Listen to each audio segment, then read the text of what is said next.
Hello my dear students, most welcome to physics class. आज के session में discuss करने वाले हैं काइनेमेटिक्स की इंट्रोडक्शन।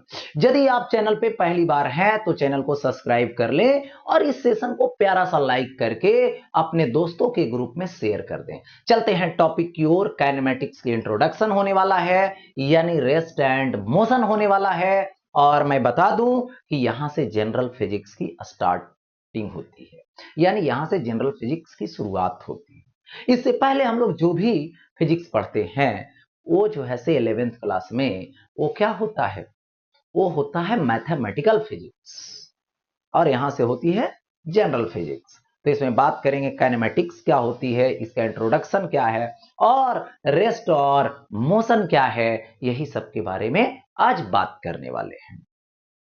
तो बने रहें हमारे साथ, जुड़े रहें हमारे साथ, हमारे चैनल के साथ। चलते हैं टॉपिक की ओर। तो सबसे पहले बता दूं कि ये जो काइनेमेटिक्स पार्ट है, रेस्ट एंड मोशन की जो पार्ट है, ये मैकेनिक्स की पार्ट है।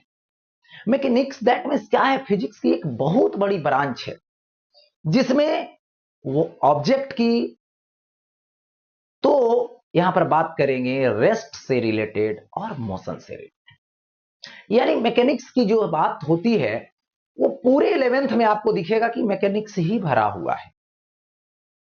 ओके, यानी पूरा पार्ट में कभी जो ऐसे कार की मोशन पढ़ेंगे तो आगे चल करके, है ना, फैन घूम रहा है इसका मोशन पढ़ेंगे, तो फिर जो है से फ्लूइड मोशन पढ़ेंगे, गैस का मोशन पढ़ेंगे, तो मैकेनिक्स ही मैकेनिक्स दिखेगा इस जो है से 11th क्लास में। मैकेनिक्स का मतलब ही होता है क्या, स्टडी ऑफ, है ना, study about a body at rest और इन मोशन, या तो study about a material at rest और इन मोशन। यानी क्या करते हैं, रेस्ट और मोशन के बारे में स्टडी करते हैं, तो वही क्या है, मैकेनिक्स है।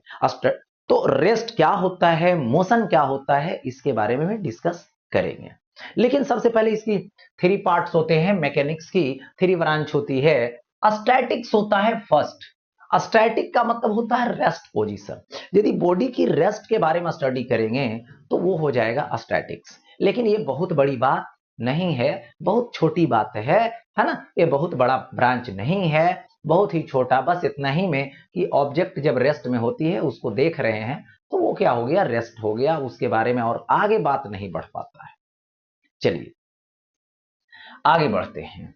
लेकिन इस स्टैटिक्स में एक खास बात आएगी, जब पढ़ेंगे फ्लूइड के बारे में, गैस के बारे में, तो प्रेशर वगैरह जो है से आ जाएगा, वहां पर खास बात। अच्छा, अब आता है सेकेंड नंबर, जिसको बोलते हैं काइनेमेटिक्स। काइनेमेटिक्स का मतलब होता है कि कोई बॉडी मोशन में है तो मोशन के बारे में स्टडी करेंगे, लेकिन उसका रीजन क्या रहा, क्यों मोशन किया, मोशन कर रहा तो रुक जाएगा, तो रुक गया क्यों, इसके बारे में स्टडी नहीं करेंगे। क्यों के बारे में, फैक्टर के बारे में स्टडी नहीं करेंगे, सिर्फ मोशन में है इसकी स्टडी करेंगे। ओके, तो यहां पे study of motion of objects without taking into account the factors which cause the motion. ठीक है, यहां पे तो वही क्या है, काइनेमेटिक्स है। और थर्ड है डायनेमिक्स। अब डायनेमिक्स जब आएगा तो बॉडी मोशन किया, तो मोशन क्यों किया, यदि उस पर फोर्स लगाए होंगे या तो उस पर कहीं से फोर्स लगा होगा तो मोशन किया। अब मोशन किया तो उस पर फोर्स भी आ गया, और फोर्स के बारे में भी स्टडी करें।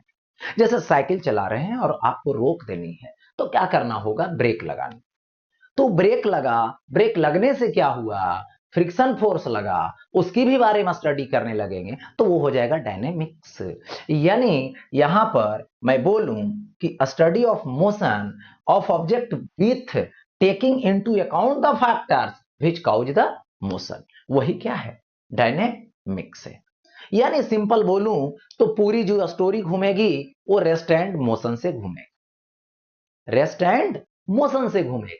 तो जब रेस्ट एंड मोशन से घूमेगी तो यहां पर सबसे पहले रेस्ट एंड मोशन को रिप्रेजेंट करने के लिए, शो करने के लिए फ्रेम ऑफ रेफरेंस की आवश्यकता हो।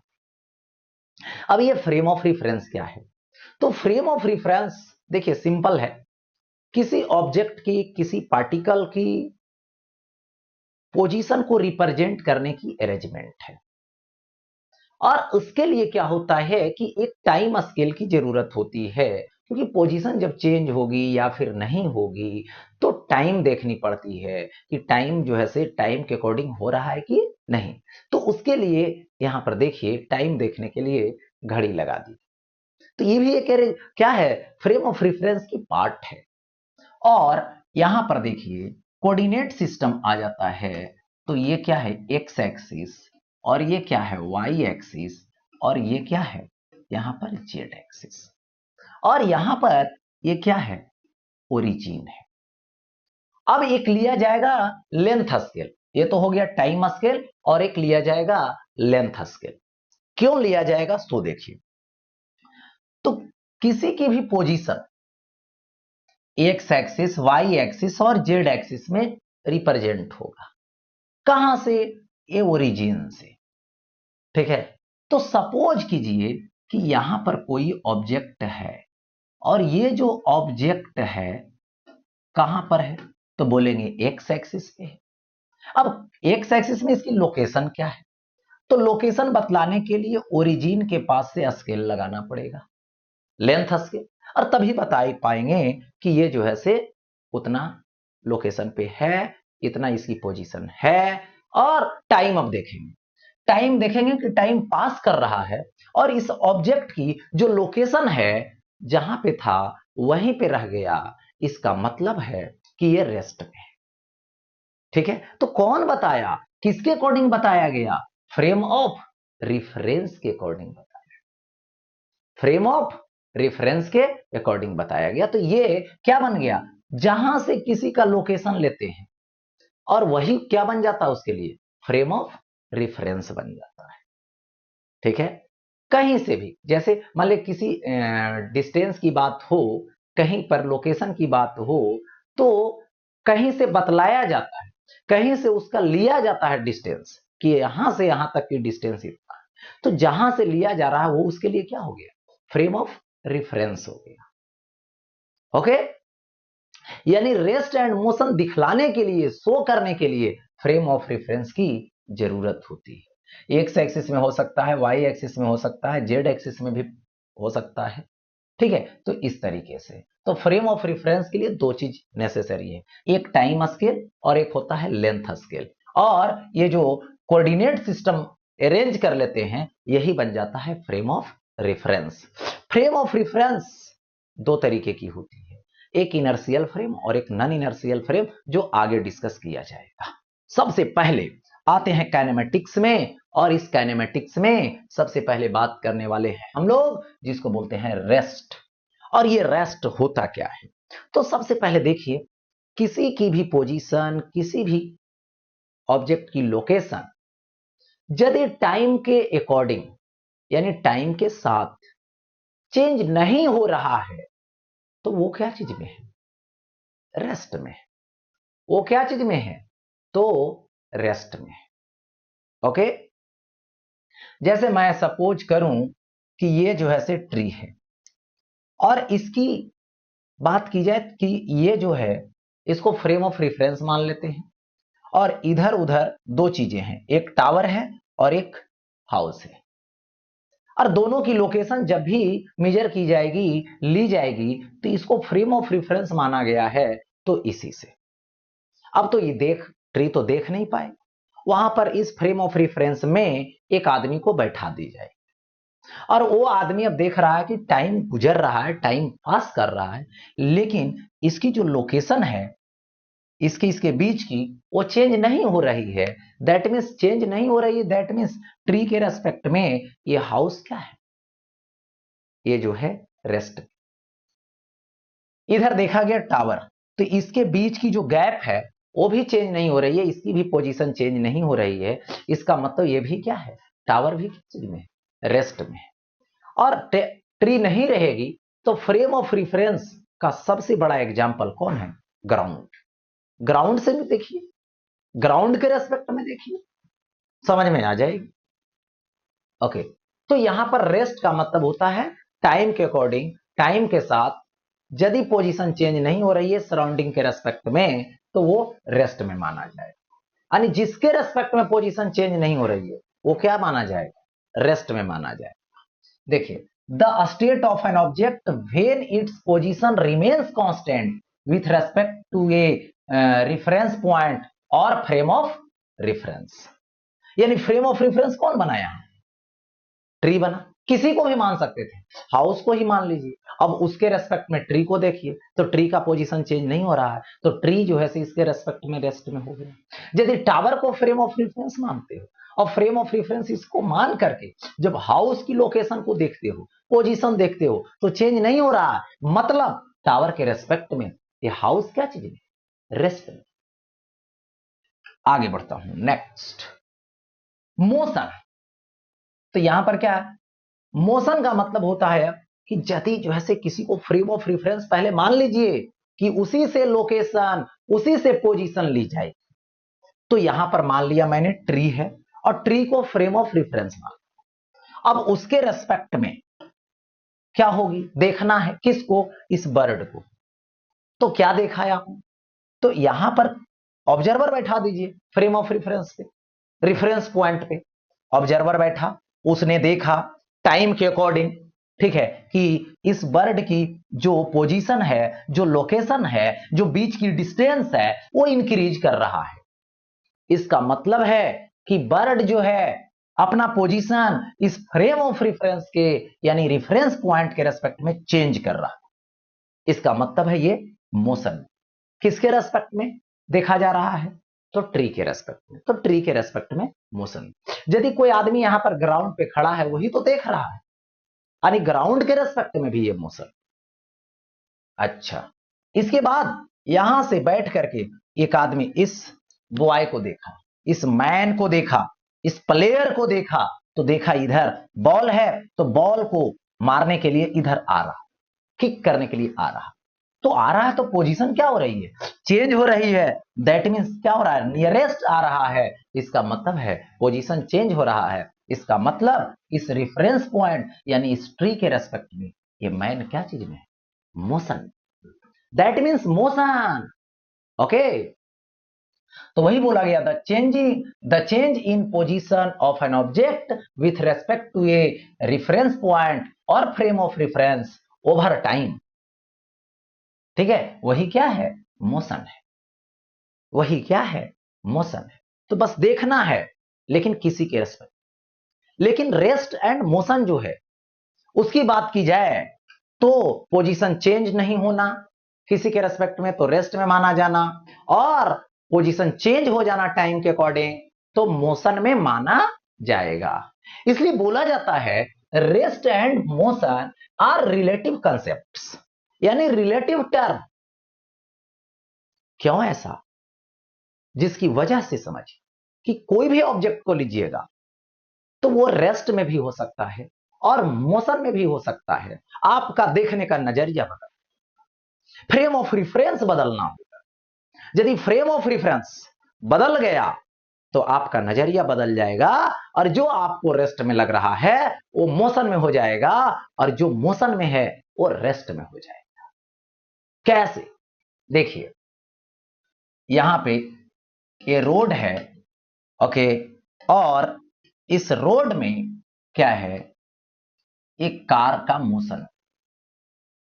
एक कार है और ये कार इस तरफ आ रहा, और इस रोड के साइड में एक जो है ट्री है। ये ट्री है। अब इस ट्री के बगल में कोई आदमी बैठा, वो जो है से इस कार को देखेगा। ठीक, यहां पे एक मैन को मैंने बैठा दिया, चलिए, ठीक। अब वो एक कार को देखेगा तो उसको लगेगा अरे यार, कार की लोकेशन मेरे नियरेस्ट होते जा रहा है। इसका मतलब कार क्या चीज में? मोशन में। ठीक है, और यही मैन यदि ट्री को देखा तो क्या है? रेस्ट में। ठीक, अब देखिए, यहां पर जो ड्राइवर है और बगल के सीट में कोई और पैसेंजर बैठा हुआ, कोई मैन उस और बैठा हुआ है। अब देखिए, ये जो है से बगल वाला को देखा कार के अंदर, तो कार उसके लिए फ्रेम ऑफ रेफरेंस बना हुआ है दोनों के लिए। तो कार के रेस्पेक्ट में दोनों अंदर में देखा तो क्या हुआ, दोनों की लोकेशन में चेंजिंग नहीं आया। मतलब वो क्या है, एक दूसरे के रेस्पेक्ट में, रेस्ट में। लेकिन वही मैन को कौन देखा, यही ड्राइवर इस मैन को देखा तो उसको रेस्ट में लगा। यानी ये जो बैठा हुआ पैसेंजर है वो ड्राइवर के रेस्पेक्ट में रेस्ट में है। लेकिन इसी पैसेंजर को यदि यहां से देखा तो उसको लगा मेरे नजदीक आ रहा है कार में, इसका मतलब है कि उसके लिए इसके रेस्पेक्ट में ये पैसेंजर जो बैठा हुआ है वो मोशन में। या यदि जो है से ये पैसेंजर या तो ड्राइवर इस ट्री को देखा तो ये बन गया फ्रेम ऑफ रेफरेंस। कार आ रही है लेकिन इसको लगा ट्री आ रही है, ट्री का जो है से डिस्टेंस चेंज हो रहा। तो यहां पर बैठ के देखा, कार में चलती हुई कार में बैठ के देखा तो उसको ट्री मोशन में लगा। तो ट्री तो रेस्ट में है ग्राउंड के रेस्पेक्ट में, लेकिन उसको मोशन में दिखा। इसलिए कभी कभी होती है कि एक ट्रेन के अंदर बैठ जाइए और दूसरे ट्रेन को देखिए, और सपोज दैट बगल वाली ट्रेन जो पैरेलल ट्रैक पे खड़ी थी वो खुल चुकी है, तो लगेगा कि मेरी वाली ट्रेन खुल चुकी है। बाहर दूसरे तरफ के खिड़की से देखोगे तो लगेगा मेरी तो रुकी हुई है, ऐसा फील होगा। अब देखिए यहां पर क्या है कि ये जो ट्रेन है इसके अंदर पैसेंजर, और वो पैसेंजर का टारगेट क्या है कि रेलवे स्टेशन आएगा तो उतर जाए।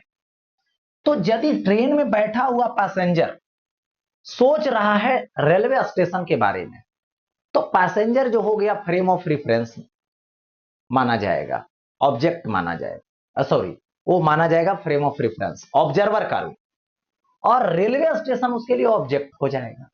इसीलिए बोला जाता है ट्रेन में पैसेंजर जो बैठा हुआ है तो बोलेगा रेलवे स्टेशन आ गई। उसके लिए क्या था, रेलवे स्टेशन मोशन में था।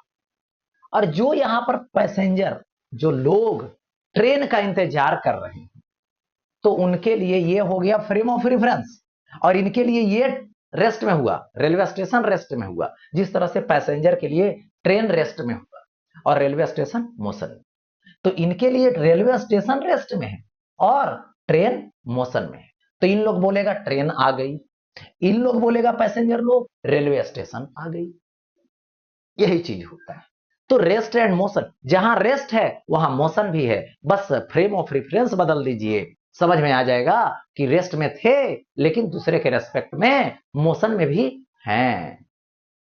ओके, अब देखो ये जो मोशन है उसकी बहुत से टाइप्स होती है। लिनियर मोशन होता है, रैंडम मोशन होता है, सर्कुलर मोशन होता है, पीरियोडिक मोशन होता है ना, ओसिलेटरी मोशन होता है, वाइब्रेटरी मोशन होता है। बहुत सारे इस तरह से मोशन होते हैं, लेकिन सभी जो है वो जो है से थ्री टाइप में आएंगे।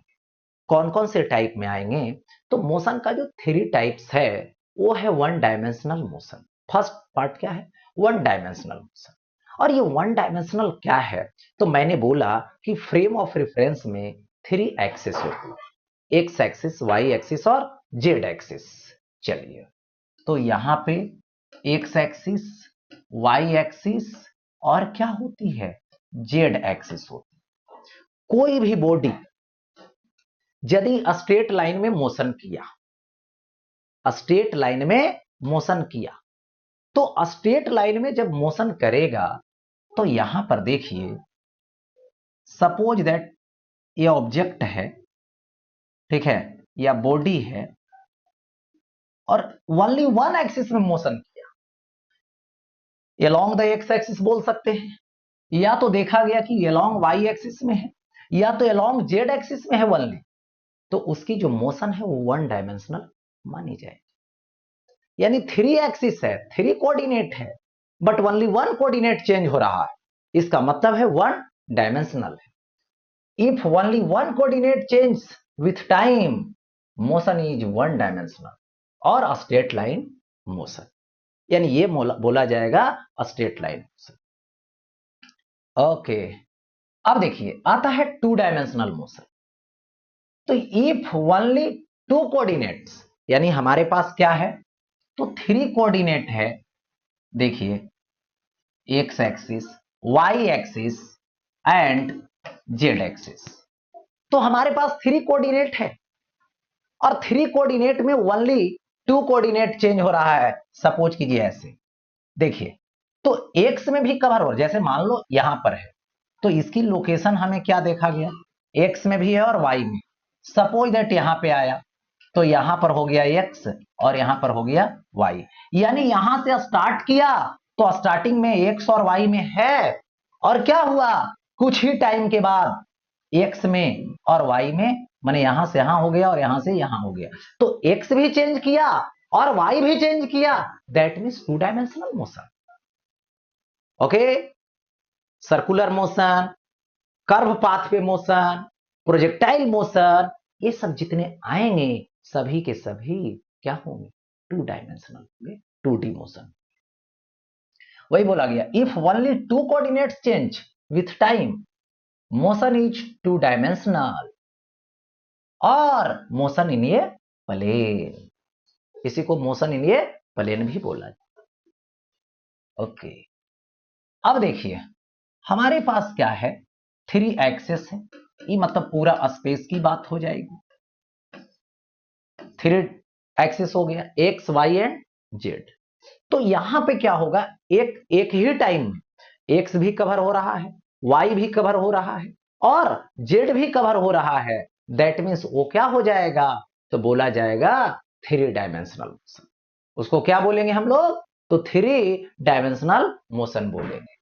यानी थ्री डायमेंशनल मोशन क्या है, जैसे ये बर्ड फ्लाई कर रही है स्पेस में, तो एक ही टाइम पे एक्स भी कवर होगा, वाई भी कवर होगा और जेड भी कवर होगा, दैट मीन्स ये थ्री डायमेंशनल होगा। इसको क्या बोला जाएगा, थ्री डायमेंशनल। यानी बोल सकते हैं if all three coordinates change with time motion is three dimensional और मोशन इन स्पेस, और मोशन इन स्पेस। ठीक है, तो थ्री डायमेंशनल की बात होगी तो एक्स एक्सिस, वाई एक्सिस और जेड एक्सिस तीनों कवर हो। जैसे कोई गैस सिलेंडर है, गैस सिलेंडर को ओपन कर दीजिए, गैस ऑल डायरेक्शन में क्या होगा, फैल जाएगा, एक्सपैंड होगा, उसके जो मोलिकुल्स हैं उसकी जो मोशन होगी वो थ्री डायमेंशनल। तो ये रहा थ्री डायमेंशनल मोशन। और इसी तीनों टाइप में जितने भी टाइप के मोशन आते हैं सभी के सभी आएंगे, जो कि बारी बारी से अब लेक्चर बाय लेक्चर आएगा और इसको आप लोग देखते रहे। ओके, तो आज की क्लास यहीं पे एंड होती है।